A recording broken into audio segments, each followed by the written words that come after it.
Alright, good evening, folks. Welcome to the third report from Semi-Casual Gaming. My name's Nathan. I don't think I've actually said that yet, so hello there. We are now recording a report, 500 points, Warhammer Age of Sigmar, Ogor Mawtribes versus Cities of Sigmar. Yep, we've currently, in the last two reports, we had each of these teams go up against my Legions of Nagash force, and well, no spoiler alerts, but either way, we are now on to the third report here. So, we've got a new layout once again. I will go ahead and do a close-up of each army and then talk through the mission type and get rolling dice. So, here we go. Okay, first up, we've got the Ogor Mawtribes. This is the exact same list as I ran with them previously. We are looking at the leader being a butcher with a cleaver. He is going to have just the Maw spell that comes on his scroll, plus the two generic spells that every wizard has. We have two units of 3 Gluttons. The ones on the right here have Ironfists. The ones on the left have the additional club or blade. I think all of them are actually usually like additional clubs just for the design of it. 2 Leadbelchers, 2 Saber Tusks, or Frost Sabres as they're called now. Comes out to a clean, even 500 points. Alright, now we're going to go ahead and go over the Cities of Sigmar list. Alright, so we have for our leader is a Battlemage. He will be, this time, he will actually be from the realm of Hysh, or I guess that's the light wizard. So he'll have Faz protection, as well as the 2 generic spells. To support him, we have 20 beat up Halberdiers, or Freeguild Guard with Halberds, this is a technical term. There will be 10 Greatswords and 10 Handgunners. Once again, the champion being the one on the far right, that's nicely painted, will have the Hochland long rifle. All 3 units will also have the full command, which includes the champion, the standard bearer, and then the appropriate musician type. I have some sub-ins if they actually come in, but we'll just worry about that later. So, alright, well, we've just gone over both armies really quick. Let's go ahead and see the table after we deploy and get rolling. Alright, we are deployed.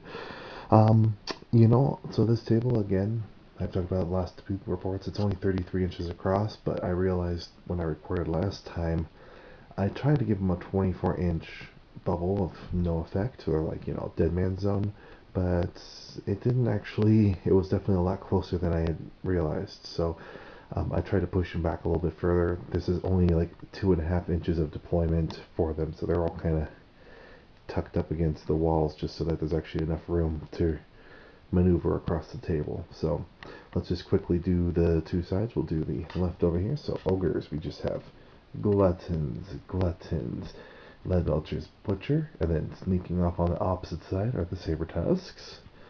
And then, in case you need to see Ironfists closer, double clubs further. Now, Halberds, Greatswords, Handgunners, and the wizard sitting up on top of the pedestal. Yep, they all pretty much fit over there, and with just how this particular table is laid out, I just kind of decided it'd be easier just to keep everyone in the foreground than to try and like juggle over the top this time. So, the type of mission we're running today is essentially a variation on the one called Knife to the Heart. As you see, there are in the middle, underneath the outcroppings, are 2 piles of deliciously delicious treasure. And the goal of the mission is for the teams at the start of the 3rd battle round, at any point, or I guess at the end of any phase where both are controlled by one of the teams, instant win for that team. There's just not a lot of models on the table. I have a pretty good feeling that's just going to be a slaughter fest, really, in the long run. So we will just see how it goes. But either way, either team's going to be fighting for their own terrain. And yeah, you guys know how that mission works. So, alright, we're going to go ahead and roll off. We have red and yellow for today. Red featuring the ogres. Yellow featuring the Cities of Sigmar. Let's see who gets to go first. Alright, looks like it's Cities gets to go first turn. I'll pause really quick and we'll get to the magic and get going. Alright, so really there's, the two defensive spells, and then the generic attack spell. Of course, they're too far away for the attack spell, so we'll go ahead and do the Frost protection. I'm not super worried about the shooting, but if I get double turn, I'll at least keep one of the units more alive. So it's a casting value 5, 6, perfect. So Butcher is in range and can see him just barely, so we'll see if he stops. Okay, yep, so we're going to have very exciting magic this turn, or this game, so we're going to go ahead and move on to movement phase. So here is the before and the after. So what we're looking at here is a good solid 4 run, a smaller 2 run, and a shuffle of the handguns. They had to move to get out from behind the wall piece that was kind of hemming them in. Otherwise, the wizard stayed put because he's technically within range of the objective, controlling it right now, and he doesn't need to get any closer to deal with them. We'll see if that was a good idea or not. But otherwise, that was pretty much it for the movement. Just a shuffle up, trying to start creating a wall and maybe seeing if they can beat the ogres off and fight their way through to the treasures. So we're going to just go over to the shooting really quick. The long rifle, I went ahead and moved him forward. I'm not 100% sure on the rule. I know that in 40k they recently changed it that if like the entire unit has to remain stationary, otherwise the entire unit counts as moved. But I don't think that's still in Age of Sigmar, but I'm not really sure either way, so I'm going to consider him being moved. The reason being that if they don't move, handgunners, if they don't move, they get a +1 to hit. But since I had to move the other guys anyways, I'm just counting him as not getting the +1 to hit. So in the shooting, the only model that's actually within any clear line of sight of the handgunner right now is actually the Butcher. So he's going to take a pot shot at him because he has a 30-inch range, so that's clear across the table. He's got more than enough room. And he's normally on a 4, but now he's going to be moving up to a 5 to hit. So let me just get my dice here. I'm also going to double check and just make sure I'm reading all my rules correctly.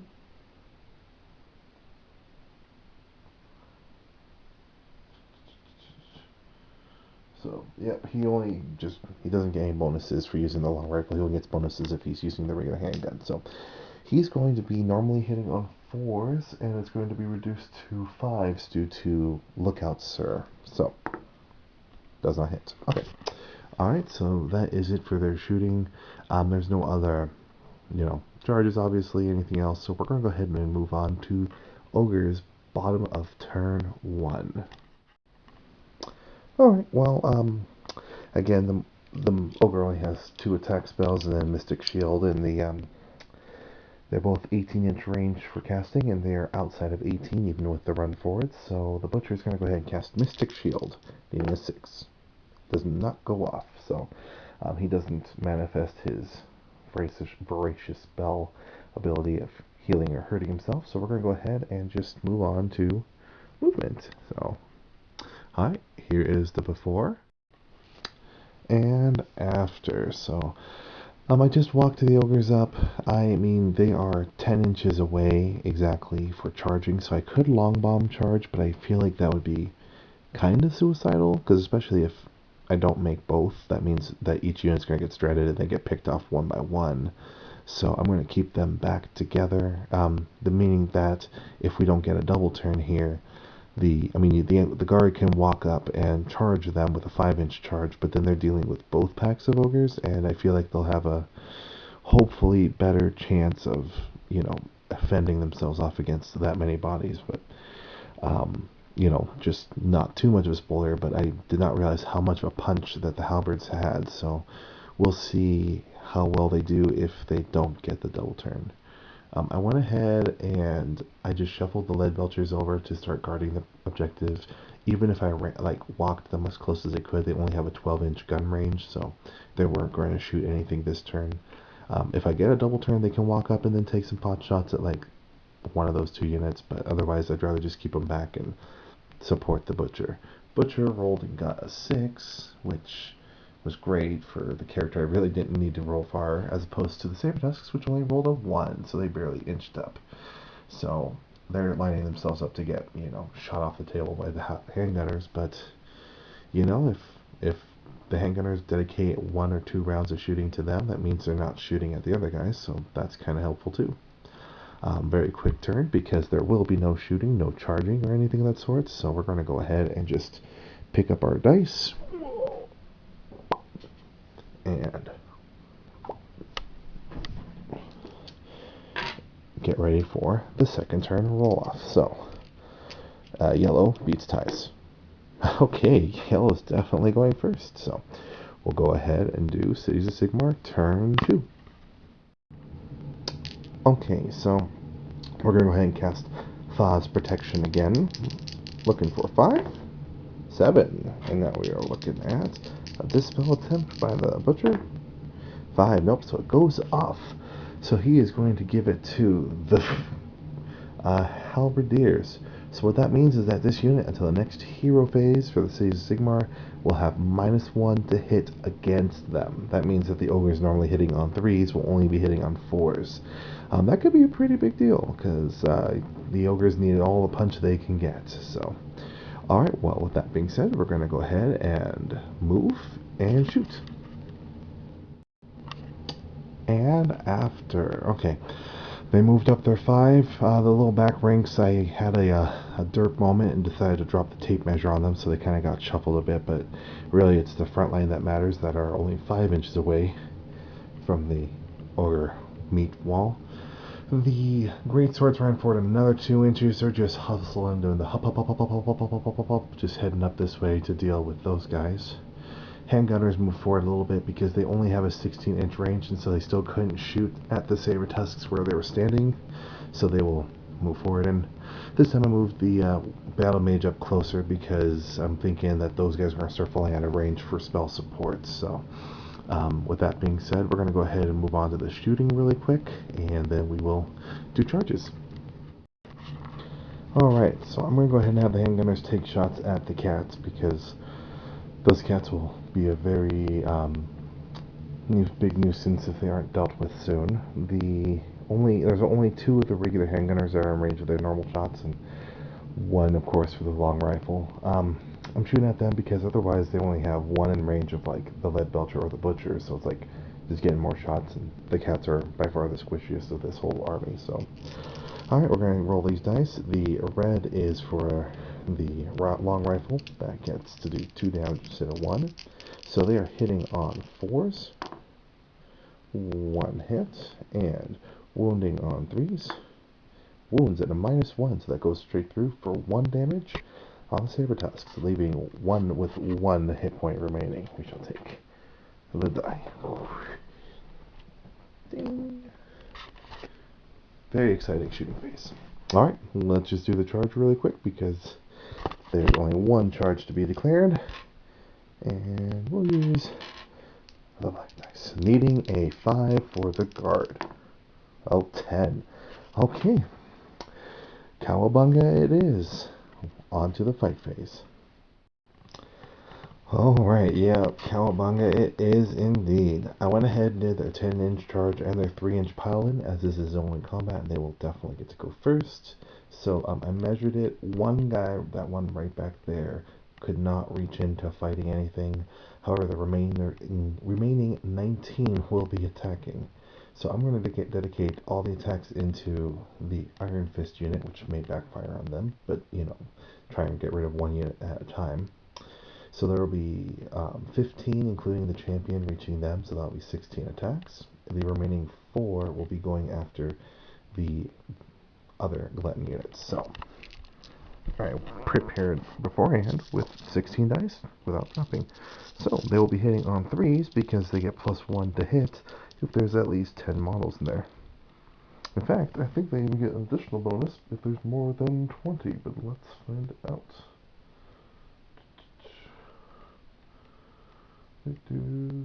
Oh, add 2 to hit rolls if there are 20 or more models. So since they haven't lost any models yet, they're going to be hitting on 2s, or yeah, 2s.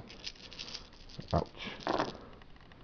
So, and there's still a good number of 1s in there. So there's 1, 2, 3, 4. and wounding on 3s. Oh, probably shouldn't put the camera above the light source. So, wounding on 3s. Oof. That was definitely a pretty solid whiff. Well, it's a super solid whiff, but definitely a lot less wounds than they were hoping for. That is 7 wounds, minus 1. These guys are on 6s. However, with their Ironfists, if I roll any 6s, they do mortal wounds back. This does have a chance of killing at least one guy.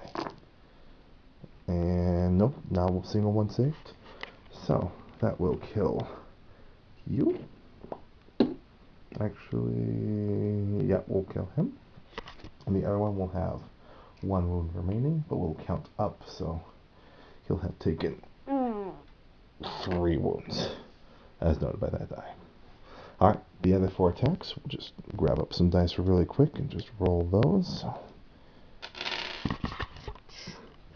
The ever smooth camera pass off. Hitting on 2s. And 1 missed. Wounding on 3s. 2 wounds. Minus 1, so 6s with not the bounce back, because this is just the double club unit. Oh, and they saved 1. So they take 1 wound back here. Oh, apparently these 2 guys are staring at each other, fighting like, no, you take the first wound. No, you take the first wound. So we'll make you take the first wound. Ooh, well, I mean, they killed 1 ogre. Let's see the punch back. Since both will be able to fight at the same time, we do have to split up the attacks because technically the other guys with the double clubs get a bonus. So we'll do this first unit. They'll have 7 attacks. So 1, 2, 3, 4, 5, 6, 7. Hitting and wounding on 3s. Whew. Lots of 1s so far. Not very bueno. Wounding on 3. So that's 3 at no rend. And this is on a 5-up save. Each one of these will kill 2 guard. Oh, so save 1. So 4 guard go down to start with. We'll take out these 4. Because strategy is at play. So that was theirs. Oh, and they get their bites. Aha, I actually remembered. 3s and 3s. 3s and 3s. And then 5 ups. These are 1 damage each. Nope, so 2 more guardsmen get 8. I'll take you. And let's get you without knocking everyone else over. Boop. So that's 6 guys gone down by the first unit. Oh, I think there was a grave mistake made here. Alright, now the next unit would try to pile in, but here's the trick. I pulled those other guys away, and the back unit can't wrap around, and the other one's stuck. So only 1 can actually reach. I can definitely double check that.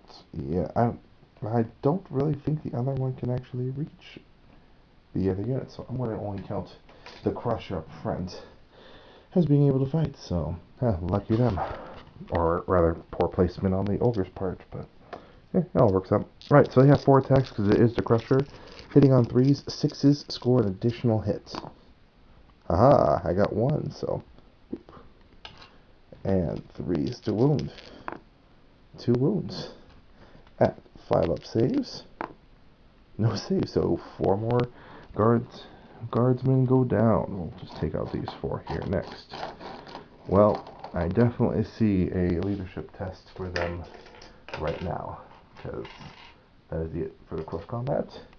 Now, the Ogre, this unit lost 1 Glutton.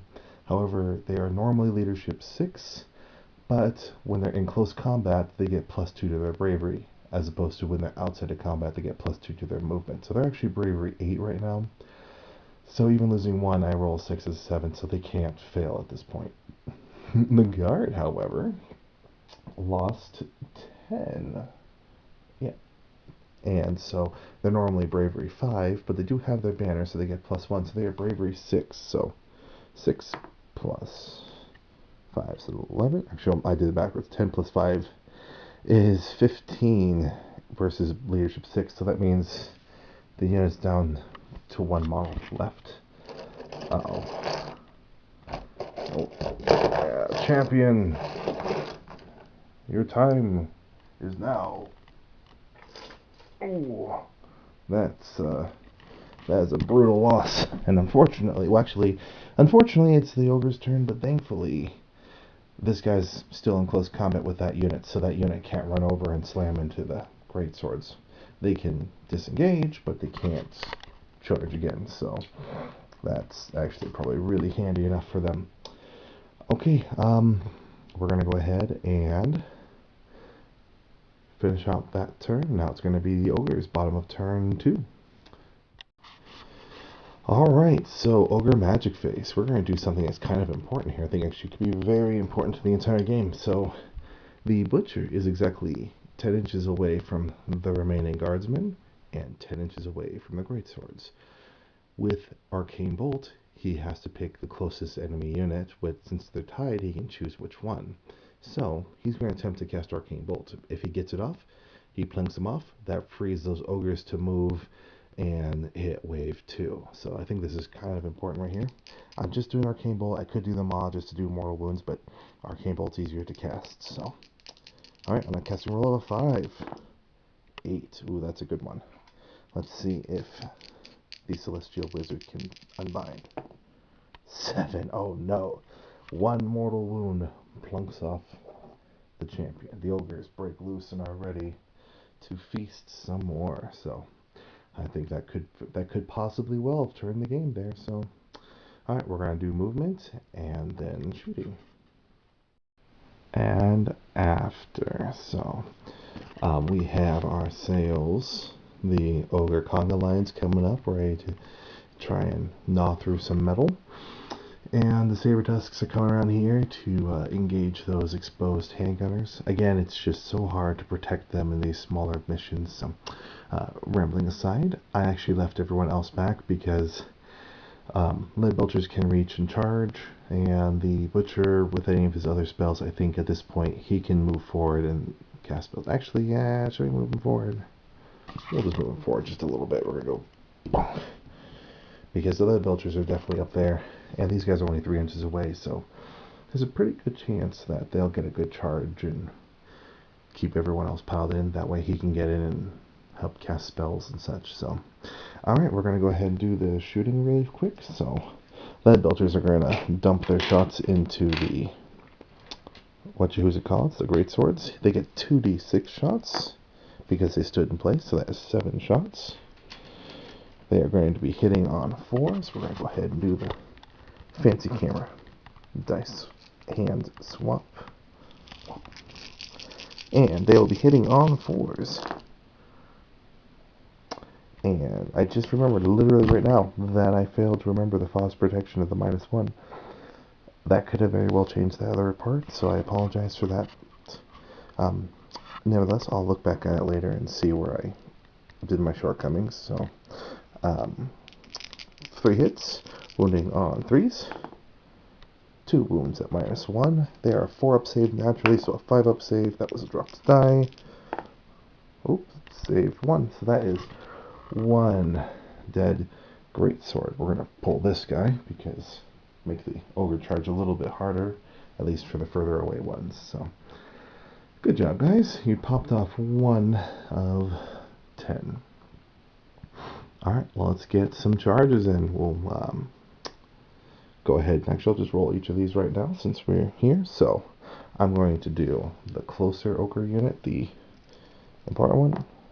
10. Beautiful. We'll put those, and then we'll do the mortal wounds shortly hereafter. The further one with the Ironfists. So let's get the other dice out of the way. Needing a 6. I will have to double check. I'm fairly certain that's still close enough, but I will double check that. Saber Tusks. Let's see if they can get at least a 5 to get the handgunners. 9. Alright. They don't get any bonuses on the charge, but they're still pretty good at slashy, chompy, chompy. And I will leave the Butcher back. I'll use them as a second wave if I have to. So we'll see the before and the after. Alright, here's the sorta after. So Saber Tusks are clearly in there. We'll see if they can chomp through some handgunners. You know, and I just realized really a big thing about the ogre charges is it's important to keep in mind that technically you resolve each charge individually, before you go on to the next one. So since these guys made it in with a 10 and I rolled them first, I need to roll the 10 mortal wound attempts, because for ogres, if they make a charge, you get to roll a number of dice equal to their charge results, and a 6s cause mortal wounds. This is important because if I get, I think, 2 mortal wounds through, then the other unit will actually fail their charge because a 6 will not be enough to reach into that unit. Actually, it might be 2 or 3. I'd have to double check. We'll see if it even matters. Oop, I got 1, so that will only kill 1. So that would, for example, pop this guy off. And now those guys will make their 6-inch, and they'll basically land right here. And then we'll roll their 6 dice for their overcharge. Looking for 6s. Well, at least it wasn't attack rolls. Okay, so that could matter. Obviously, it didn't really for this time, but I'd rather show you guys how to do it properly than come afterwards and be like, oh, whoops, sorry, you know, that sort of stuff. So I'm scraping some dice across the table to be annoying, and in the meantime, we'll go ahead and set up for the close combat. I'm going to definitely have those 3 ogres go first, and since they're really quick to pick up their dice, it's just 10 attacks, 3 base each, and then 1 for the crusher. This is the unit with the double clubs, so they will get 6s, will induce additional hits. So they will actually be hitting on 3s this time. I forgot before with the phosphorus sections, they should have been hitting on 4s, so forgive me. Alright, that's 1, 2, 3 6s, and 3 failed hits, so that's 10 hits in total. So, wounding on 3s.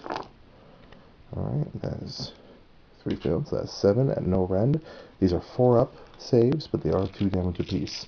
And unfortunately, the Greatswords are only 1 wound apiece. Or so I believe.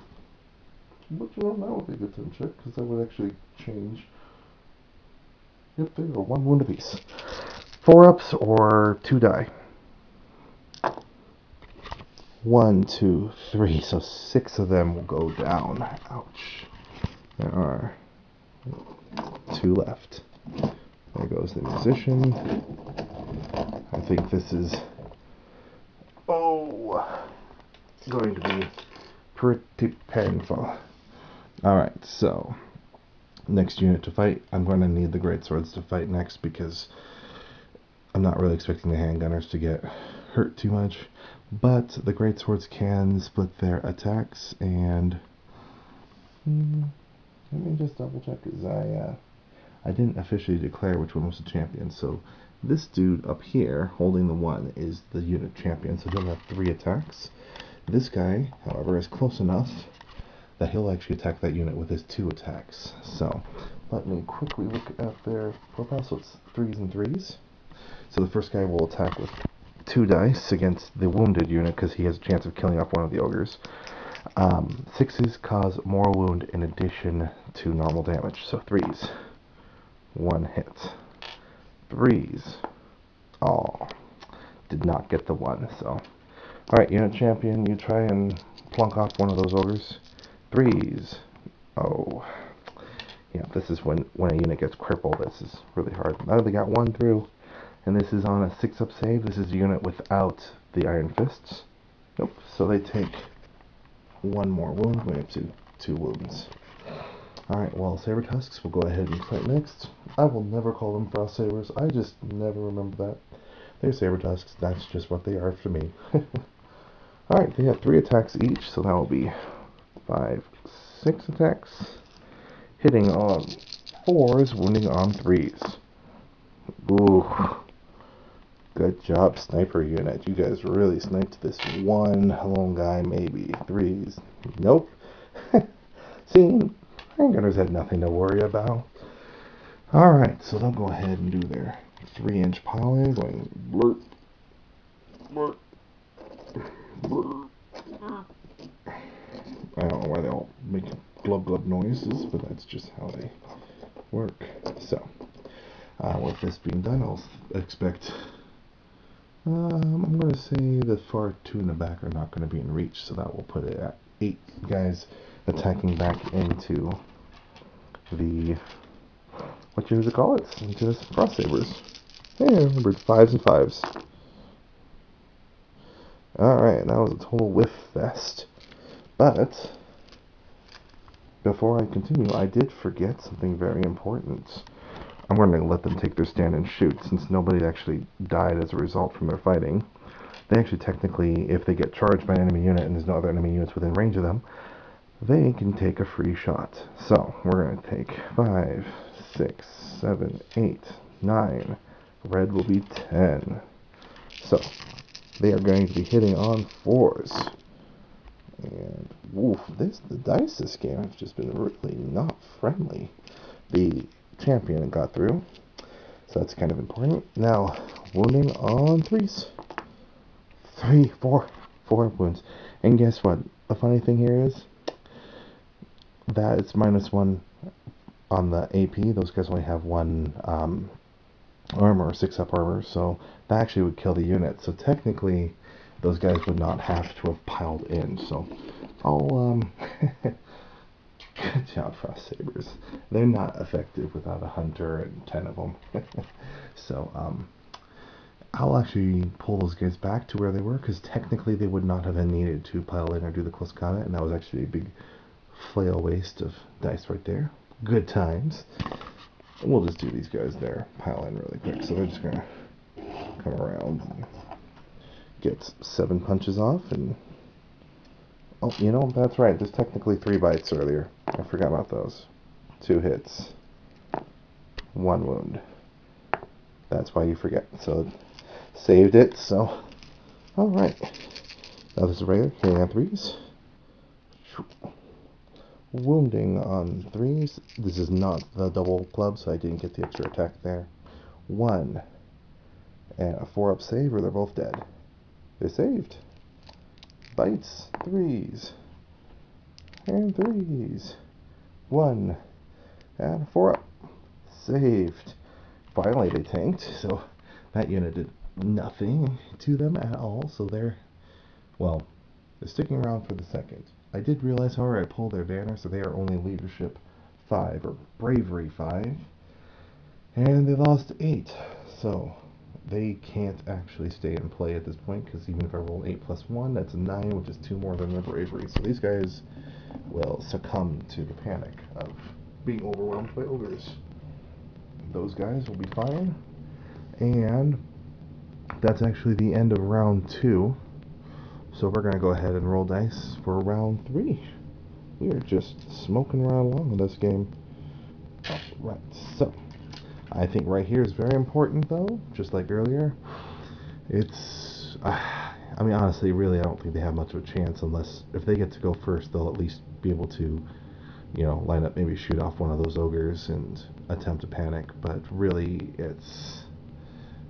they've lost 3 models, and they've lost everything but 11, so we'll go ahead and roll it. I think if the ogres win right now, if they win the tie-off, it's just going to be, they're just going to slam full force into those guys and take the objective with no contest and just end it right there. So I might just stop the report at that point.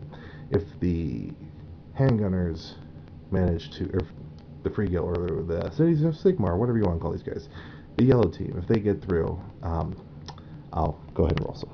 Enough talking, let's roll it. Nope.